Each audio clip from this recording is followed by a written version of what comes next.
all of my money in it, and I was like, oh, I hope this does well, because if not, we're kind of screwed. I let my team know, if we sell out in 6 months, this is a win. Like, we did it. And we launched it, and we sold out in 3 hours. So wow. That's like the origin story and kind of how we built up. Okay. Real quick, are you okay on the technical stuff, Bomi? Okay. Can I ask so it's interesting to me because I thought the bra was what you started with, but it sounded that you were doing t-shirts before. Yeah. The mission was there from the beginning. What's something that you started with from that mission that has stayed with, and it could be many things, but at least one thing that has stayed with you driving the growth this whole way? Like a product, or like no, like a concept or an concept? insight of the market. I'm thinking of Sure. this like a marketing thing. Like, Yeah. you know your ideal customer, that's you. What's something that you've taken from the very beginning that started the company that is still present today? Being an advocate-driven brand. And Okay. so when we first started posting on social media, it was against Meta's policies to post breastfeeding content. And so we were like, how the heck are we supposed to market a product we can't even post about? And we could have I had two options. I shut down shop because it's impossible. The biggest social media platform in the world won't let us post. Or we fight this, but I'm just little old me, Utah, mom. And so I went public with it. I actually made it a whole publicity thing, and I kept posting and saying, hey, look, I would screenshot what Meta would say. They would say this has been taken down for sexual content. Right. And then you'd find Horrible. an OnlyFans models video and you'd Lingerie, like whatever. It was horrible. And we're like, wait, this is not making sense. So we went public with it. We posted it. I instead of folded, brought that to light. We got so much media coverage, and we did a petition. We had 20 to 30,000 moms sign it, got the attention of Meta, and we helped Meta change their policies. So from the beginning, people have viewed us as an advocate. We're not just a brand that says, oh, this is our mission and this is what we're trying to do and help normalize breastfeeding. We're actually doing the work and plowing the way for other breastfeeding brands. And that is what our community is connecting to. They trust us so much that almost like anything that we launch, like they feel connected to. They already trust us enough to like click that add to cart button and to check out. And when we started, we were the only breastfeeding brand that actually showed moms breastfeeding on their website. Like, I was doing the research on our competitors when I was building our website. Not one breastfeeding brand showed a mom breastfeeding. Which is funny because we all are taught, like, you know, you want to do videos of showing people using your product, right? Like, that's like kind of like product video 101. Yeah, right? But it was always like a model with a fake baby bump. It was never actually even real pregnant moms, or it was a mom who had a baby on her hip. And it's like, when I see that bra, I want to see how it looks in action. Right. Yeah, like how it works and what does it look like? Does it look like it's going to pull her other boob down? Does it look like it's actually going to hold her engorged breasts? And so we made it a point to show it, and we were one of the first brands to show that too, which is insane because just you know, engorged, we're not allowed to say that. I'm just kidding. I'm teasing. Thank you for laughing. Thank you for the chuckles. Thank you. Okay. Yeah.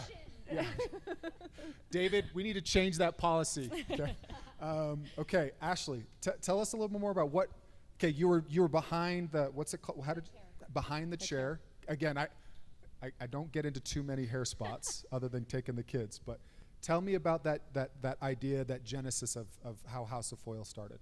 Yeah, so I obviously am a hairstylist. So I was working behind the chair, and I was doing my co-founder's hair, and we were like just like using these foils, and they were not great. We were like, this could be better, and so I think she said to me like, hey, you should start a hair foil business, and I was like, I'm not doing that. And I was like, but you should, you know? And she's like, no, but what if we did it together? And I was like, okay, I could probably get behind that. I was like, let's get samples here. Let's test all the weights, the thickness, everything, because there's a lot more that goes into it than it just being cute. So literally that night we got on Alibaba and looked up samples. They were there 2 weeks later. We thought they were going to be real samples. They were literally just sheets of tinfoil, and it was like, pick your weight. And we're like, what? There's weight? And so we tested them all. We used them in the hair salon. We did lots and lots of research of what is going to be good, what the perfect weight was, what the perfect texture was. And we got that. And then we were like, okay, now we got to, you know, design it, make it cute. We went through a bunch of different rounds of design, and finally came to 2 different designs we want. Ordered our MOQ. It was like 600 at the time, And we were like, well, I guess if these don't sell, then we'll use them at the salon for the next 10 years. you know?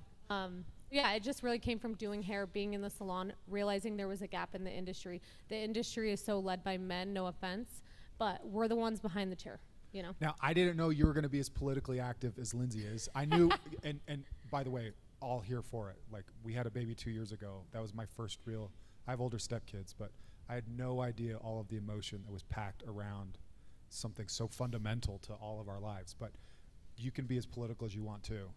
But no, so I'm curious for you, what was it first traction looking like? Was it the person working the chair next to you, like, hey, you should try these out? Or how did you start getting some of that first order sold? So we had our order on the way, the 600 we waited. We thought it would be like a month. It was like 4 months. We also were in January, and so we didn't realize the whole Chinese holiday and stuff like that. We were like, oh, these are taking a lot longer.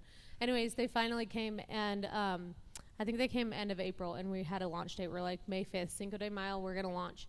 We had like 5 days. So we made PR packages. We literally old muffin boxes that Shannon had ordered. We put the PR in there. They didn't look or anything. It looked great, actually. But we used the boxes. And I went on our House of Foils page. I had created it probably like a month or two beforehand because I thought we'd have samples by then. And I was just posting random stuff like about the prints and stuff. But I went on and I just typed in hairstylist. And I probably followed like 500 different hairstylists. Like our following was 3 and our followers were 3 and our following was 500. Because I was just like, I want hairstylists to know about this. And then we reached out to a bunch of influencers. And I went big. I didn't know that they wouldn't respond. But I was like, hey, you have 500,000 followers. You should post my product. Right. That has 3 followers.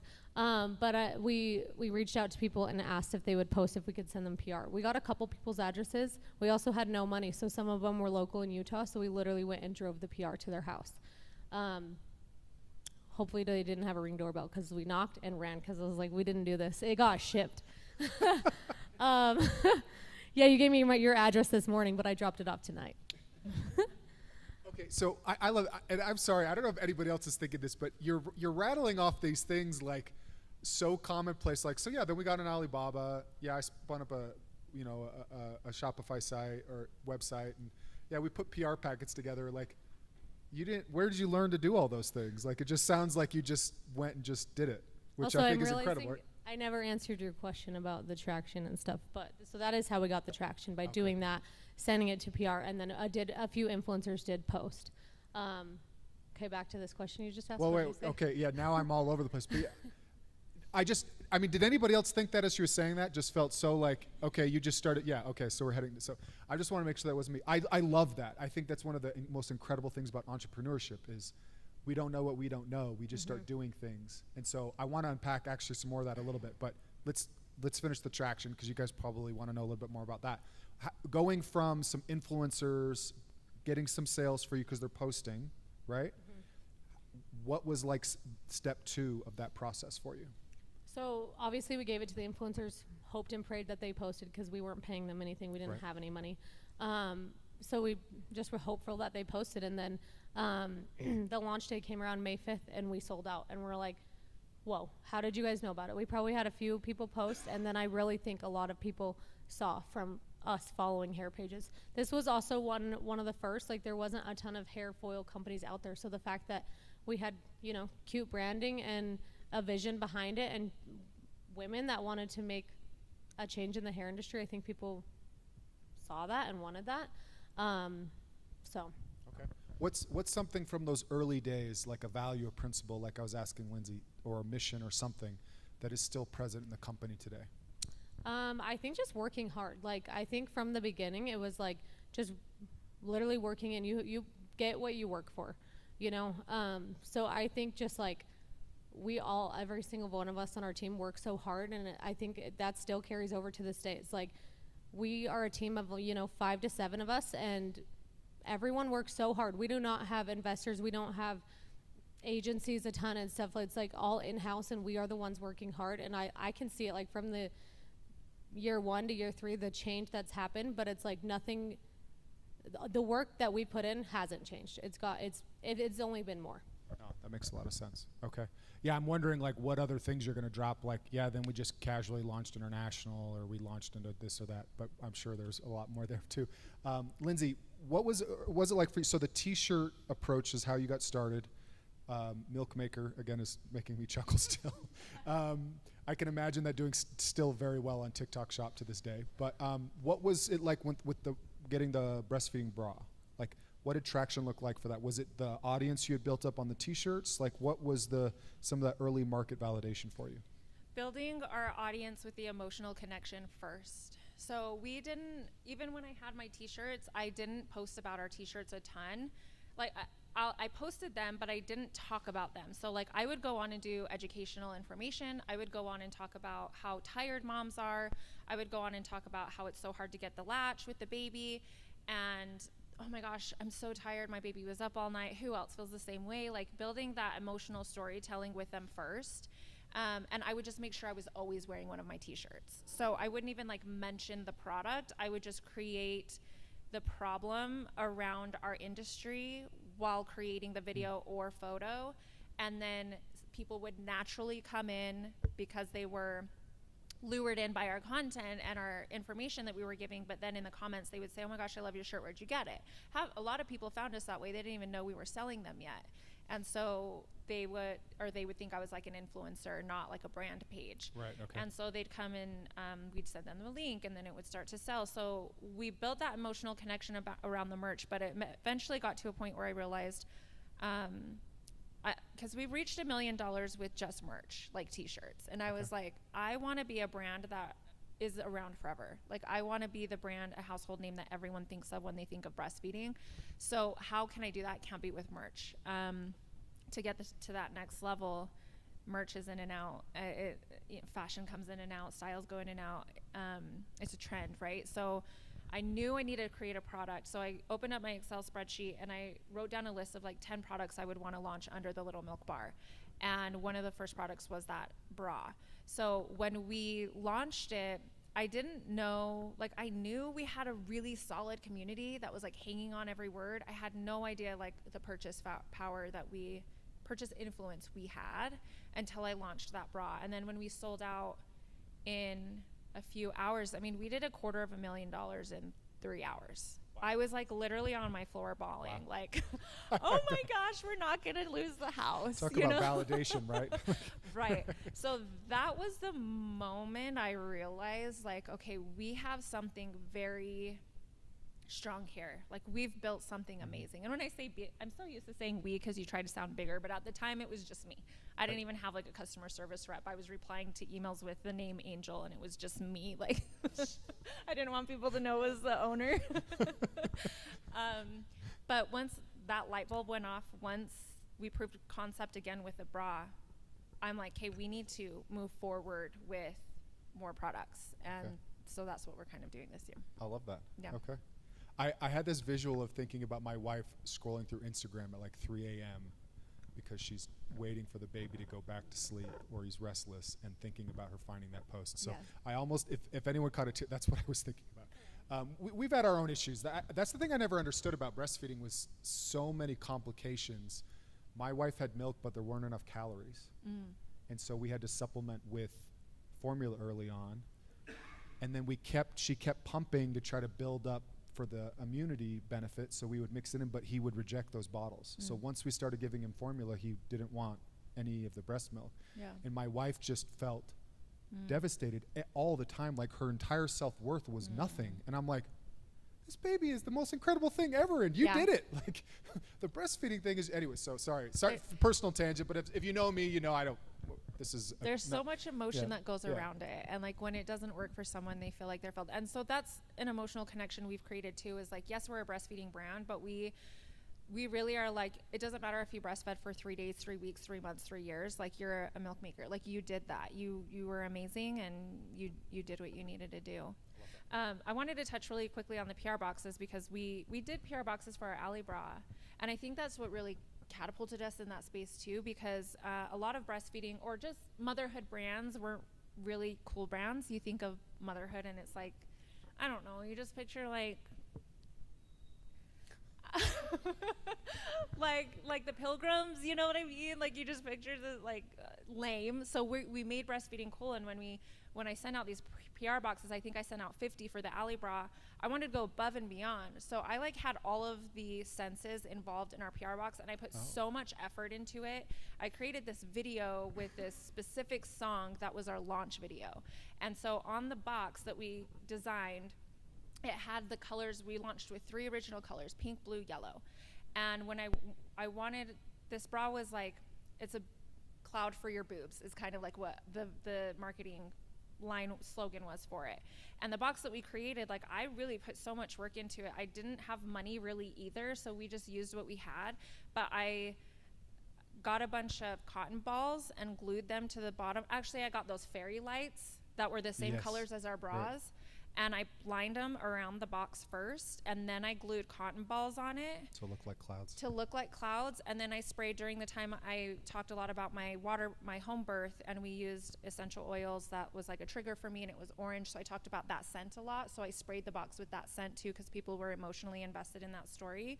And then so when you open the box, the lights came on, but through the cotton, so it looked like a rainbow with clouds.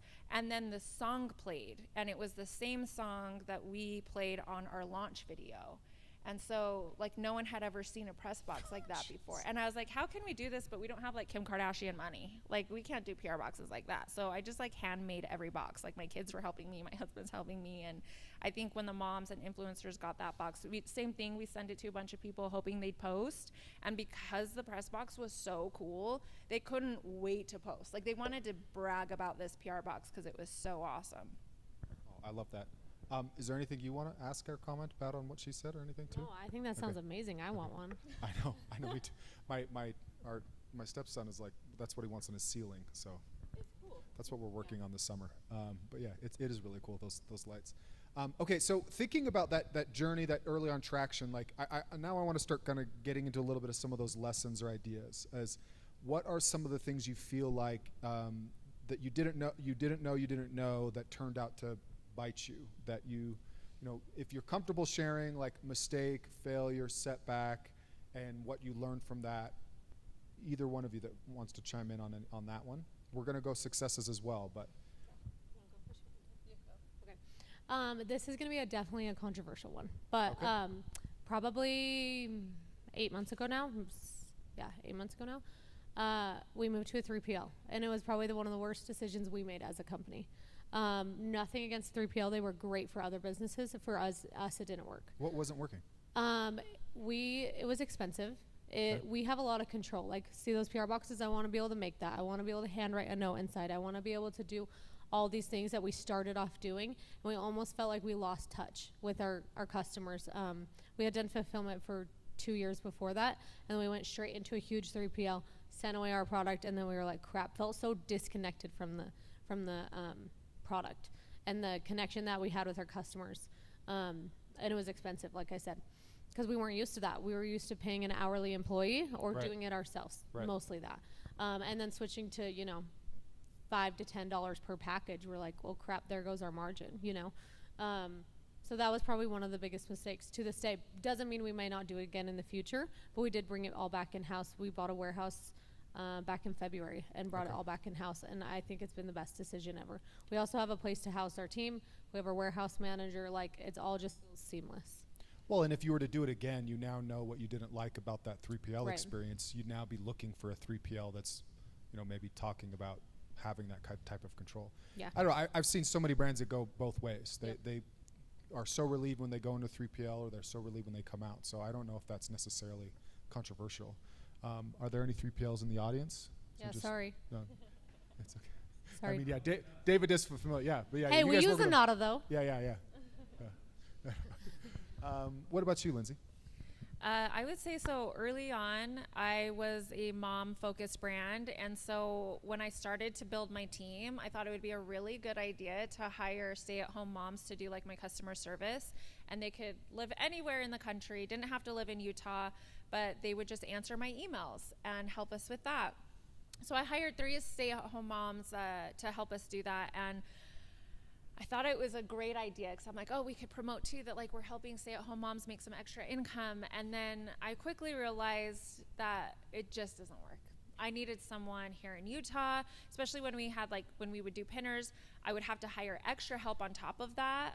Or if we did a market, I'd have to hire extra help rather than just bringing my team in to like help with those shifts. So it was just causing more problems than it wasn't. And even though I loved the idea of what it represented in my mind, I realized like, hey, I'm running a legit business now and I really need the support here in Utah. So I had to let them all go, which was one of the hardest things I've had to do, and completely revamped my team, got an office here in West Jordan, and got a new operations manager. I got 2 new customer service agents, and it was like the best decision. You could definitely tell like it directly related to our revenue too. It was a good decision. No, absolutely.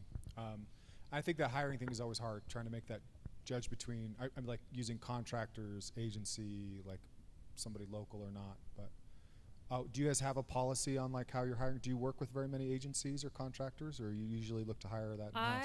I have a fulfillment center. I've got a 3PL, and then I've got no, everything else is in-house. And then you too, I think you said that too. Same. Okay. I mean, that take might be a little controversial, but that's okay, right? Okay, so two more questions, looking at some success and some tactics here. So what is something that you were surprised at how well it worked? So thinking back on your business where, you know, maybe it's we'll just try, you know, it's like that whole throwing spaghetti against the wall to see what sticks, and something stuck better than you thought, or just something that was really, really helpful for growth over the last few years? I'm trying to think because I love marketing. I'm really good at it, and this might sound, I don't know, but there's nothing that's wowed me. Like I feel like I've always known when I have a good idea, this is going to work. Like when something comes to me like in the middle of the night and I hurry and grab my phone because I don't want to lose it and write it in my notes, and it's like, I don't know, I can like feel it in my soul, like when something's gonna take off. And so a surprise, I don't know. Well, I also think having that like behind it, like you're so motivated and passionate about it, it's gonna work, you know? So I think having the motivation and power behind things is really what makes an idea work. There's a lot of people that have a million ideas, but being the one that's like, I'm gonna do this and I'm gonna make this work and this is going to work, it's gonna work, in my opinion. A question on that then, because, and I'll share what I'm thinking about or why I'm thinking about this way, but do you feel like, say, okay, I have this idea, so it's not necessarily you taking advice from people, but do you then get help on executing the idea so that it gets executed in the way, or do you feel like you have it from idea to execution all worked out? Well, at the beginning it was just me, so I would execute it from start to finish, and now I have a team, so they help me execute it for sure. I couldn't execute it without them. I have more hands on deck at a photo shoot. I have more hands on deck at a video shoot, whereas before it was actually me, the model, because I couldn't pay models. So I was the model, I was also directing and creative directing the entire shoot, and then also editing everything. So now I have a photographer that I work with. I was just talking about this earlier, but I still do the editing on our videos. Every time I've tried to hire someone, and I will be as clear as day on how I want this video to go, and it still is never executed in the way that I envision it, so I still have to edit it myself. So yeah, I have help, but I'm always involved because I'm so, like, it has to be done a certain way. When I see a vision, it has to be done that way. And sometimes I'll come up with my team is probably like, oh, here she is with another idea. Like, how the hell are we going to execute this by Friday? But like, I am so gritty, I will find a way.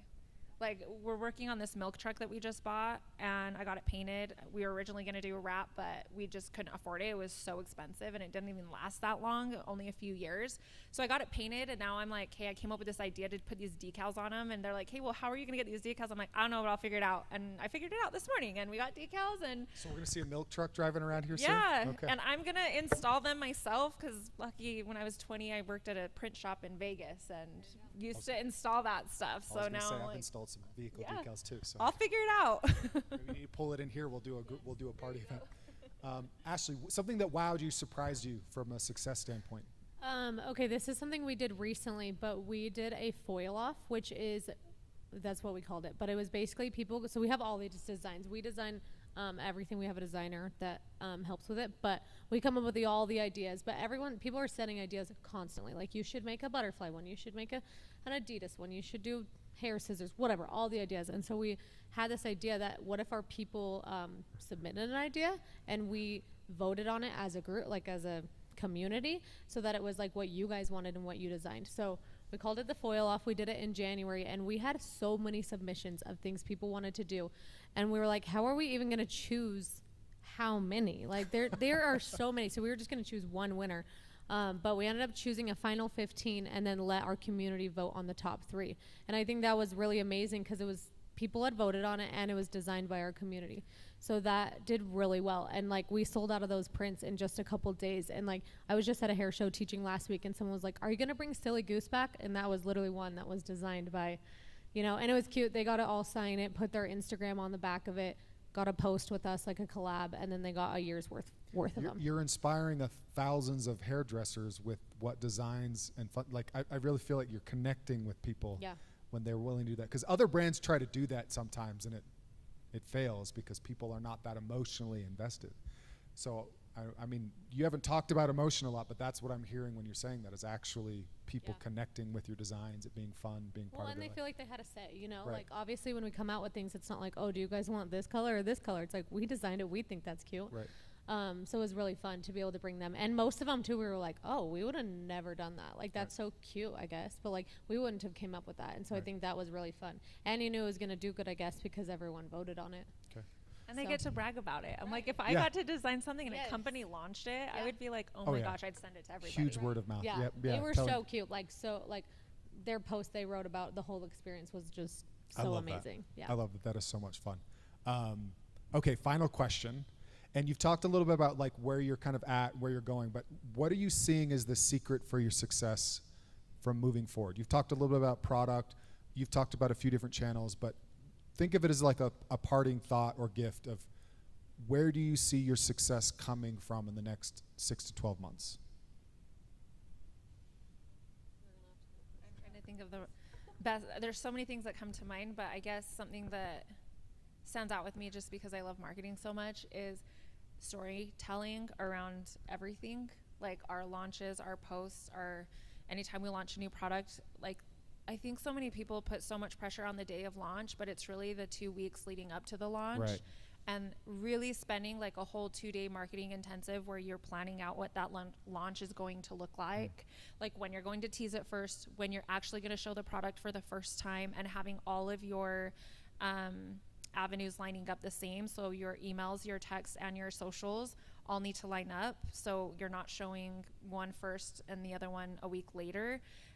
Really being intentional about that. And so when we do product launches too, and I think this is why our product launches are so successful, is we don't just like launch the product and be like, oh, this is so great, you guys should come to check this out. We actually do launch videos, and we're very strategic, and it's crazy like how my brain works. Like something will just come to me, I don't know, while I'm sleeping, and then I wake up at 2 a.m. writing it down. But like creating a storyline, and you don't have to have a ton of money to do this. Sometimes we've videoed our launches with my iPhone, and sometimes I brought in a photographer or a videographer, but creating the storytelling behind the product, and sometimes I don't even really mention the product until the very end, but like showing that problem and emotional feeling that goes into it first, and then like showing the product at the end, so people just are dying to get it. So it's almost like you actually need to create more products so you have more opportunities to tell story. Yeah, but they also can be campaigns in between. I was just talking to my marketing content strategist about this earlier, is like in between launches, how do we keep that momentum going? And it really is just continuing to share that story about our current products, because you have to remember, I think we have like 180,000 followers on Instagram, and it's like not everybody's going to see every post that you post. Right. And so repurposing that content and posting it again is totally fine. And I think people don't use that enough. But also recreating the story with a different visual, or even saying the same thing with a different visual, but you want that message to come across over and over again. So actually when I do a launch, we do a marketing intensive where I write one line, like a slogan of what we want people to associate this launch with, because you're putting the language subliminally in your customer's mind.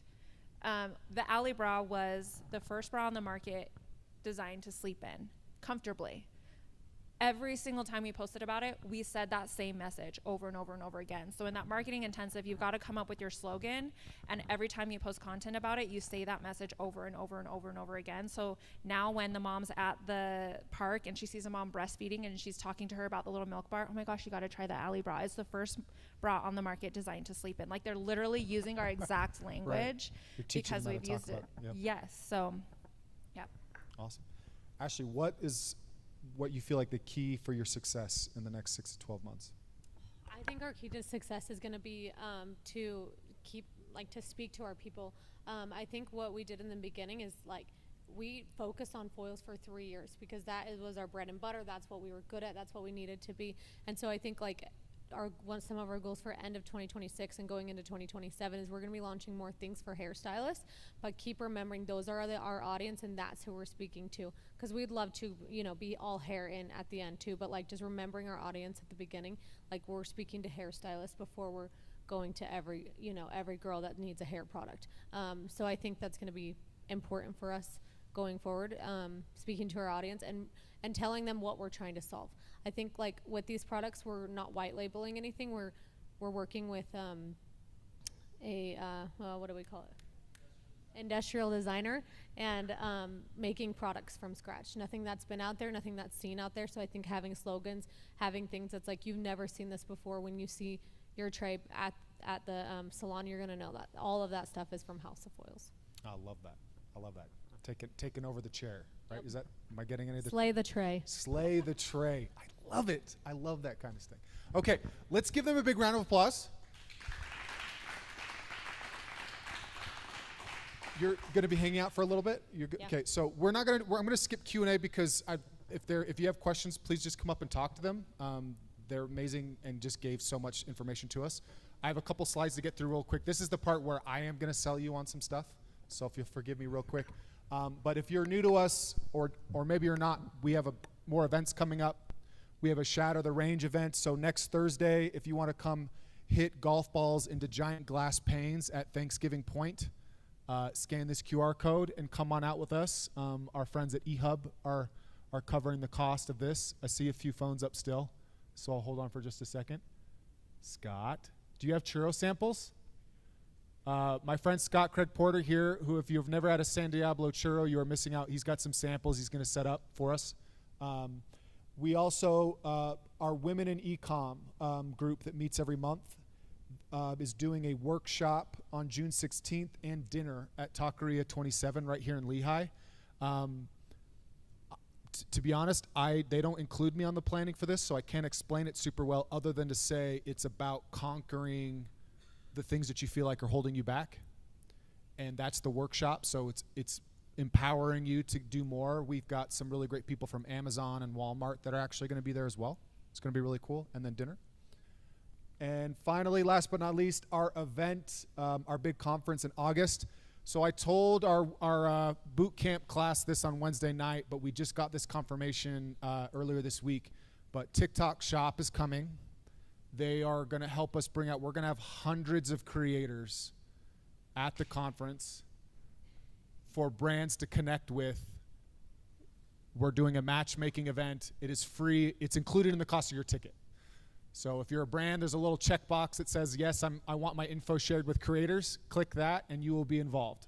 And we'll share all of their info with you and back and forth. And then at the event, we're going to have a big room, and all the brands will be on the outside, and all the creators will be on the inside. So it's going to be it already just went up last Monday. Thank you. But you're good, bud. You're good. Yeah, thankfully the amounts of those will reach out to everybody there. So that's our big conference in August. We have tons of content and keynotes and really cool stuff. But if you want to do creator things, you should come out to that. I think that's the last. Oh yeah, we're sending out a feedback survey. Please let us know other content or stuff we can do better. That's everything. I'm going to leave it on. Will you go back to that last one, Bomi? Oh wait, I just hit the wrong button. That's why it didn't work. Okay, thanks everybody.